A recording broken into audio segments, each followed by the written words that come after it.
దేవునికి మహిమ కలుగును గాక. ద్వితీయోపదేశకాండము 31వ అధ్యాయము మొదటి 8 వచనాలు మనం చూసినట్లయితే, ఆ యొక్క ఇశ్రాయేలీయులు ఎప్పుడైతే దేవుని మాట ప్రకారంగా జీవించారో, అప్పుడు దేవుడు వారి తరపున యుద్ధం చేసి ఆ యొక్క పాలు తేళ్లు ప్రవహించే దేశాన్ని వారికి స్వాధీనపరిచినట్లుగా మనం చూస్తూ ఉన్నాము. 16, 17, 18, 20 వచనాల్లో మనం చూసినట్లయితే, వారు ఎప్పుడైతే ఆ యొక్క పాలు తేళ్లు ప్రవహించే దేశంలోనికి ప్రవేశించిన తర్వాత ఆ యొక్క అన్య దేవతలను పూజించినట్లు మనం చూస్తూ ఉన్నాము. దేవుడు వారితోటి యుద్ధం చేసినట్టుగా మనం చూస్తూ ఉన్నాము.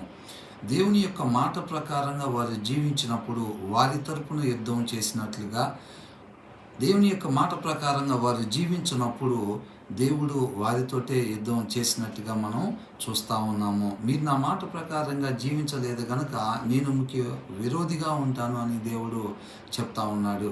కాబట్టి మనం ఆయన మాట ప్రకారంగా ఉంటే ఆయన మన తరపున యుద్ధం చేస్తాడు, మనకి జయాన్ని అప్పగిస్తాడు.